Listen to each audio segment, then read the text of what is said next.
Welcome to CFP Exam Prep.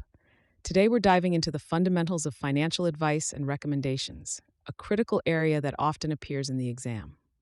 Let's start by breaking down what financial advice really means in the CFP context. Financial advice encompasses recommendations, implementation, and monitoring of strategies related to a client's financial goals. The key components include financial planning recommendations, asset management decisions, and professional services delivery. Financial planning recommendations must be specific, documented, and tailored to individual client circumstances. When studying for the exam, remember that generic advice is not considered financial advice. For example, telling a client to save more money is not financial advice, but recommending they contribute $1,500 monthly to their 401k to meet their retirement goal is. A common mistake students make on the exam is confusing financial advice with financial education. If you're explaining how a Roth IRA works, that's education. But if you're recommending a client convert their traditional IRA to a Roth IRA based on their tax situation, that's financial advice. Asset management recommendations require a thorough understanding of the client's risk tolerance, time horizon, and financial objectives. The exam frequently tests scenarios where you need to identify suitable investment recommendations. For instance, a client nearing retirement with moderate risk tolerance shouldn't receive recommendations for aggressive growth stocks. Professional services encompass tax planning, estate planning, insurance recommendations, and retirement planning.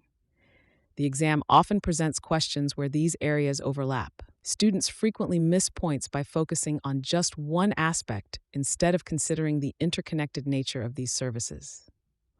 One crucial concept is the fiduciary duty in providing financial advice. As a CFP professional, you must act in the client's best interest. The exam regularly tests this through scenarios where there might be conflicts of interest. For example, recommending a higher fee investment product when a similar lower fee option exists would violate this duty. Documentation is another critical area. Every recommendation must be supported by written analysis and rationale. A frequent exam trap involves scenarios where verbal recommendations were made without proper documentation. Always look for answers that emphasize proper documentation and disclosure. Implementation of recommendations requires client consent and clear communication of risks and alternatives. The exam often presents questions about the proper sequence of implementation steps. Students sometimes forget that client authorization must precede any action, even if the recommendation is clearly beneficial. When monitoring financial plans, regular reviews and updates are essential. The exam tests your understanding of when updates are necessary. Major life events like marriage, divorce, or career changes require plan revisions. Many test takers miss questions by failing to recognize when a plan needs updating. Remember these key points. Financial advice must be specific and documented. Always act in the client's best interest. Consider the interconnected nature of financial services. Proper documentation is crucial. Client authorization is required before implementation.